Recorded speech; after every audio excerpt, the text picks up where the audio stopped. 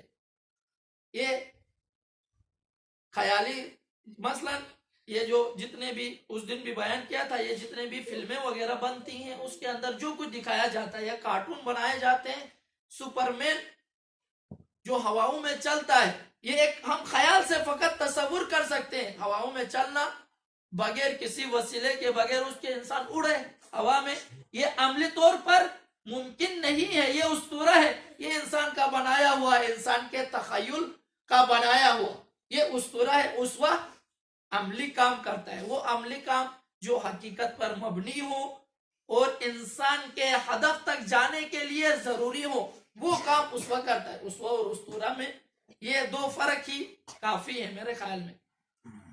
ائمہ ہمارے لیے اسوہ ہیں اور ان کی اسوائیت، ان کے اندر جو گوہر ہے اسوائیت ہے، وہ یہی ہے۔ مومنین کرام، ان سے محبت کا حکم اس لیے دیا گیا ہے کہ ان کے اندر ایک ایسا گوہر پایا جاتا ہے جو ہمارے لیے ضروری ہے۔ خدا نے ان کے اندر ایک گوہر رکھا ہے، ایک نایاب چیز رکھی ہے، وہ ہے سیرت معصومین، وہ ہے پرورش، تربیت جو خدا نے ان کی ہے، اس کو ہم نے لینا ہے۔ کیوں لینا ہے؟ یہ وہ گوہر ہم نے کیوں لینا ہے؟ وہ گوہر ہمارے لیے ہے، اور یہ گوہر اس لیے لینا ہے کیونکہ یہ ہمارے ہدف تک جانے کے لیے اس گوہر کو لینا ضروری ہے۔ اگر ہم خود اس ہدف تک جانا چاہے، ممکن ہے راستے میں کسی کھائی میں گر جائے، جس کھائی کا ہمیں معلوم نہیں تھا۔ یہ جنگل میں جو شکاری ہوتے ہیں وہ ٹریپ لگا دیتے ہیں، کوئی گڑھا کھود دیتے ہیں، کوئی ٹریپ لگاتے ہیں شکار کو شکار کرنے کے لیے۔ ایک صلوات پڑھیے محمد والے محمد۔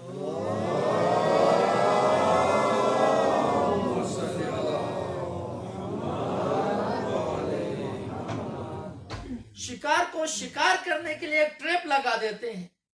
اسی طرح راہ خدا کے اندر شیطان نے قسم کھایا ہے کہ آدم و بنی آدم و اولاد آدم کو میں سبیل خدا سے ہٹا کر رہوں گا، اور اس سبیل خدا سے ہٹانے کے لیے ہر قدم پر شیطان نے ٹریپ لگائے ہیں۔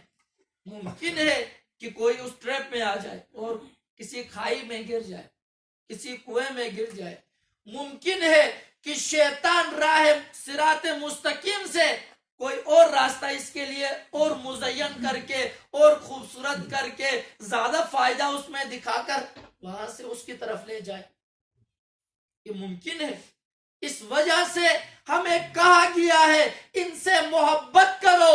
ان سے محبت کا مطلب یہ ہے کہ ان کے اندر جو گوہر رکھا گیا ہے اس سے محبت کرو، اور وہ گوہر ہے سیرت کا گوہر۔ سیرت، ان کی سیرت، ان کے اپنائے ہوئے اصول، ان کے وہ راستے جن پر ائمہ چلے ہیں، وہ قواعد و ضوابط جن پر ائمہ نے زندگی گزاری ہے، وہ معیارات جو ائمہ نے اپنے زندگی میں اپنائے ہیں، وہ معیارات، ان معیاروں کے، ان اصولوں کے اوپر ائمہ نے جو زندگی گزاری ہے، اصل گوہر وہ ہے۔ کل ادھر بیان ہوا کہ سیرت اور تاریخ میں فرق ہے۔ سیرت اور تاریخ، آج سیرت کی کتابیں اٹھا کر دیکھیں تو ان کے اندر فقط سیرت کے نام پر تاریخ بیان کی گئی ہے، وہ اصول بیان نہیں ہوئے جن اصولوں پر ائمہ نے زندگی بسر کی ہے، وہ قواعد و ضوابط بیان نہیں ہوئے جن پر ائمہ نے اپنی پوری زندگی گزاری ہے، وہ معیارات بیان نہیں ہوئے جن کی بنیاد پر ائمہ نے پوری زندگی گزاری ہے۔ بس گوہر جو ائمہ کے اندر ہے اس سے محبت کا ہمیں حکم دیا گیا ہے، نہ شخص محمد پر، نہ شخص علی پر، نہ شخص فاطمہ پر، بلکہ فاطمہ کے اندر جو گوہر ہے اس سے محبت کا حکم دیا گیا ہے، اس کی طرف دعوت دی گئی ہے، اس کی طرف بلایا گیا ہے، اس کی طرف جانے کا حکم دیا گیا ہے۔ اور نفرت کا بھی فلسفہ ہے، نفرت کے پیچھے بھی ایک سیکرٹ ہے۔ فرعون سے نفرت کرو، ابلیس سے نفرت کرو، نمرود سے نفرت کرو، شداد سے نفرت کرو، بش سے نفرت کرو، ٹرمپ سے نفرت کرو، سب سے نفرت کرو۔ کیوں؟ اس کے پیچھے بھی وجہ ہے۔ ہر طاغوت سے نفرت کرو، کیوں؟ کیونکہ ہر طاغوت آپ کو سبیل خدا سے ہٹاتا ہے، ہر طاغوت آپ کو غیر الہی راستوں پر لے جاتا ہے، ہر طاغوت آپ کو آپ کے مقصد سے ہٹاتا ہے۔ یہ تمام جتنے بھی نام لیے ہیں طاغوت ہیں، قرآن ان کو طاغوت کہتا ہے، جن کے اندر طغیانی ہے۔ اس طغیانی کی وجہ سے وہ راہ الہی سے لوگوں کو دور کرتے ہیں، ہٹاتے ہیں، اس وجہ سے کہا گیا ان سے نفرت کرو، نہ کہ شخص سے ٹرمپ سے نفرت کرو۔ ٹرمپ سے نفرت ہم اس وجہ سے نہیں کرتے کہ وہ ٹرمپ ایک بندہ ہے، اس وجہ سے نہیں، بلکہ ٹرمپ سے نفرت اس وجہ سے کرتے ہیں کہ وہ الہی نظام سے لوگوں کو دور کر رہا ہے۔ ہم فرعون سے نفرت اس وجہ سے کرتے ہیں کیونکہ وہ الہی رہبر اور الہی حاکم کے مقابلے میں خود حاکم بن گیا ہے، ہم اس وجہ سے نفرت کرتے ہیں۔ فرعون سے نفرت اس وجہ سے کرتے ہیں کہ موسیٰ کو خدا نے اسوہ بنا کر اندر گوہر رکھ کر بھیجا ہے کہ اس گوہر کی اتباع کرو گے، اس گوہر سے محبت کرو گے تو آپ اپنے مقصد تک پہنچ جاؤ گے۔ اور اگر فرعون سے نفرت نہیں کرو گے، فرعون آپ کو آپ کے مقصد سے دور کر دے گا۔ موسیٰ کے پیچھے چلو گے، کامیابی ہے، کامرانی ہے، سعادت ہے۔ بے شک اس کے اندر مشکلات ہوں گی آپ کے لیے، بے شک اس کے اندر مصائب ہوں گے، بے شک اس کے اندر آلام ہوں گے، بے شک اس کے اندر آپ کی ہتھکڑیاں شاید پہنائی جائیں، بے شک آپ کو جیل میں رکھا جائے، بے شک آپ کی گردن کاٹی جائے، بے شک آپ کے ناموس کو اسیر کیا جائے، بے شک آپ کے ناموس کے پردے لٹائے جائیں، بے شک آپ کے جوانوں کے بازو کاٹے جائیں، کیونکہ الہی راستہ وہ الہی نظام وہ الہی منہج قربانیاں مانگتا ہے۔ راہ خدا، سبیل خدا قربانی مانگتا ہے۔ شہید کو اتنا بڑا مقام کیوں دیا گیا ہے؟ وہ شہید اپنے زمانے میں ہی، اپنے زندگی میں ہی، میں اس دن بھی کہا تھا کہ شہید کی شہادت کا راز اس کی موت میں نہیں ہے، اس کی حیات میں ہے، اس کی زندگی میں ہے۔ شہید کی اس عظمت کا راز اس کی زندگی میں ہے۔ شہید کی عظمت و مقام یہ ہے، فوق کل بر بر، ہر بلندی کے اوپر ایک بلندی ہے، ہر درجہ کے اوپر ایک درجہ ہے، ہر سٹپ کے اوپر ایک سٹپ ہے، ہر مرتبے کے اوپر ایک مرتبہ ہے۔ حتی یقتل فی سبیل اللہ، یہاں تک کہ راہ خدا کے اندر کوئی قتل ہو جاتا ہے، فَلَيْسَ فَوْقَهُ بِرٌ، اس کے اوپر کوئی اور بر، کوئی اور نیکی، کوئی اور مرتبہ نہیں ہے، سب سے بلند ترین مرتبہ شہید کا ہے. یہ کیوں کہا گیا؟ شہید کو اتنا مرتبہ کیوں دیا گیا ہے؟ اس موت کی وجہ سے نہیں بلکہ سبیل خدا کے اوپر موت کی وجہ سے دیا گیا ہے. وَلَا تَحْسَبَنَّ الَّذِينَ قُتِلُوا فِي سَبِيلِ اللَّهِ أَمْوَاتًا بَلْ أَحْيَاءٌ عِندَ رَبِّهِمْ يُرْزَقُونَ، کہ جو بھی راہ خدا کے اوپر آ کر قتل کر دیا جائے اس کو آپ مردہ مت کہو، وہ زندہ ہے اور خدا کے ہاں سے رزق پاتا ہے. اس سے اگر ہم اس کا مفہوم نکالیں، ایک اور مفہوم بھی نکلتا ہے، وَلَا تَحْسَبَنَّ الَّذِينَ قُتِلُوا لَا فِي سَبِيلِ اللَّهِ أَحْيَاء، یعنی جو راہ خدا کے اوپر قتل نہیں ہوتے، نہیں مرتے، ان کو زندہ مت کہو. ہم اس سے یہ مفہوم نکال سکتے ہیں، جو راہ خدا کے اوپر مرے اس کو مردہ مت کہو، یعنی پہلے وہ راہ خدا میں آیا ہے، اس کے بعد اس کے اوپر قتل ہوا ہے، مر گیا ہے. مرتے بہت سارے، کوئی ہارٹ اٹیک سے مرتا ہے، کوئی بلڈ پریشر سے مرتا ہے، کوئی شوگر سے مرتا ہے، کوئی ایکسیڈنٹ سے مرتا ہے، کوئی ویسے ہی ٹھوکر کھا کر مر جاتا ہے، کوئی بستر پر لیٹ کر مر جاتا ہے. مرتے تو سب ہیں، شہید بھی مرتا ہے. تو اس میں اور اس میں فرق کیا ہوا؟ اس میں اور اس میں فرق یہ ہوا کہ شہید سبیل خدا میں آ کر اپنی جان دیتا ہے. اپنے حیات کے اندر جب وہ زندہ تھا اس نے سبیل خدا کو پہچانا، سبیل خدا پر آیا، سبیل خدا کی مصیبتیں برداشت کی، سبیل خدا پر جہاد کیا، جد و جہد کیا اور اس کے اوپر شہید ہوا. یہ راز ہے سبیل خدا کے اوپر مرنا، یہ راز ہے. شہید کو مقام، اتنا بڑا مقام اس لیے دیا گیا ہے، اس وجہ سے شہید کو اتنا بلند مقام دیا ہے.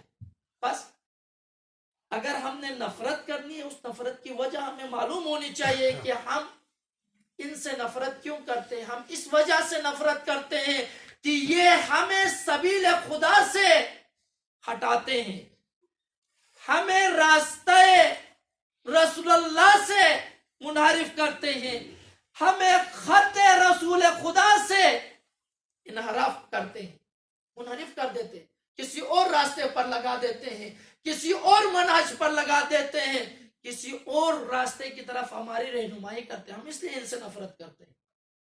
نفرت کا حکم اس وجہ سے دیا گیا ہے، نہ کہ شخص سے، فرعون سے، نہ اس کے پیچھے جو فلسفہ و راز ہے.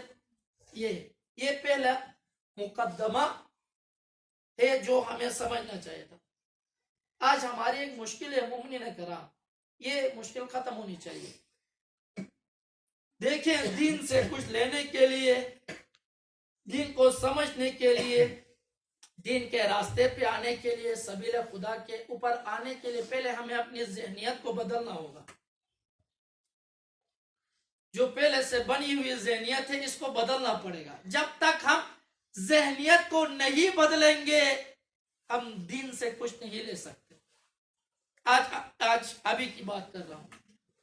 اگر ابھی تک جو ہماری ذہنیت بن گئی ہے، اگر اسی کے اوپر ہم یہ باتیں سنیں،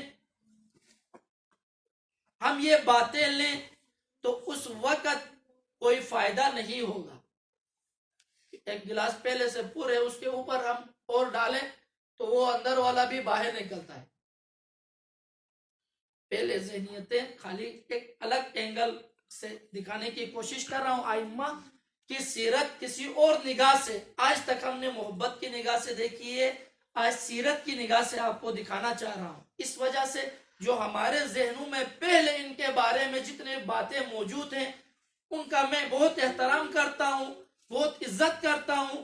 جتنے علماء کرام سے آپ نے سنے ہیں بہت گران قدر ہے، وہ سرمایہ بھی آپ کے ذہنوں میں موجود ہے، ہم سب کے ذہنوں میں موجود ہے.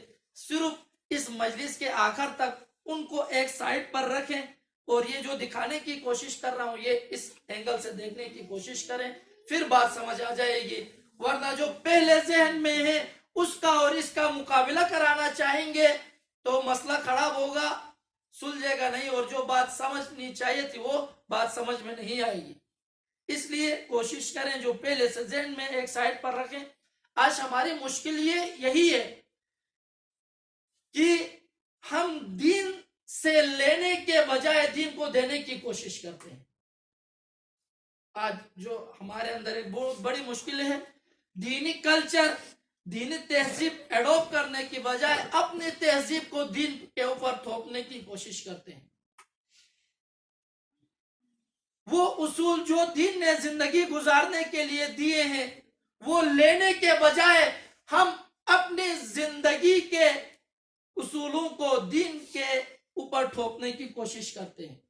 اپنے کوئی غلط کام کے لیے قرآن سے کوئی آیت نکالنے کی کوشش کریں گے، اپنے کوئی غلط کام کے لیے حدیث سے کوئی آیت نکالنے کی کوشش کریں گے. یہ ہم دین سے لینے کے بجائے دیتے ہیں. جس طرح ایک وکیل کو معلوم ہے اس بندے نے قتل کیا ہے، یہ مجرم ہے، اس نے چوری کیا ہے، پھر بھی اس مجرم کو چھڑانے کے لیے وہ کتابیں کھنگالتا رہتا ہے. اپنی لائبریری میں جا کر 10 کتابیں فقط وہ اس لیے کھنگالتا ہے، اپنے کئی گھنٹے ضائع فقط اس پر کرتا ہے کہ اس مجرم کا جرم کس طرح قانونی بناؤں. جرم کو ختم کرنے کے بجائے اس مجرم کے جرم کو قانونی بنانے کے لیے ایک قانون دان اپنے کمرے میں بیٹھ کر پڑھتا ہے. آج ہم بھی دین کے ساتھ یہی اشر کر رہے ہیں. دین جو کچھ دے رہا ہے، رسول اللہ جو کچھ دے رہے ہیں، حضرت سیدہ زہرا سلام اللہ علیہا جو کچھ دے رہی ہیں، امام حسین علیہ السلام جو راستہ دکھا رہے ہیں، جو دے رہے ہیں، اس کو لینے کے بجائے ہم امام حسین علیہ السلام پر کے اوپر سوار ہونا چاہتے ہیں. ہم دین کو دینا چاہتے ہیں، ہم قرآن کو دینا چاہتے ہیں. یہ الٹے کام. آج ہم ایک دوراہے پر آ گئے ہیں. دیکھیں، 2 کام ہیں. اگر انسان دین کے مطابق چلے تو وہ دیندار بنتا ہے، لیکن اگر دین کو اپنے مطابق چلانے کی کوشش کرے وہ کیا بنے گا آپ خود سوچ لیں.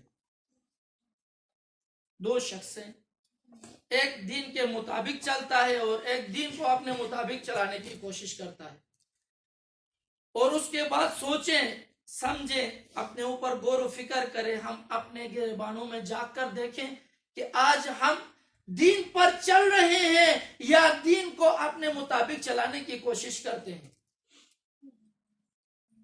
ایک حقیقت کو تسلیم کر کے اس حقیقت کو لیتے ہیں یا اس حقیقت کو اپنے مطابق لانے کی کوشش کرتے ہیں. جب باتیں اوپر سے ہوتی ہیں منبر سے کہتے ہیں آغا صاحب آپ 100% درست فرماتے ہیں، لیکن اس لیکن کے بعد پھر وہی بات کہ مولانا کو بھی، دین کو بھی، قرآن کو بھی، سیرت معصومین علیہ السلام کو بھی اپنے طرف لانے کی کوشش کرتے ہیں، اپنے کلچر میں لانے. ان کے کلچر میں ڈلنے کے بجائے، ان کے رنگ میں ڈلنے کے بجائے، صبغت اللہ کے رنگ کو اپنانے کے بجائے اپنا رنگ اس پر چڑھانے کی کوشش کرتے ہیں. 2 راہیں پر ہیں.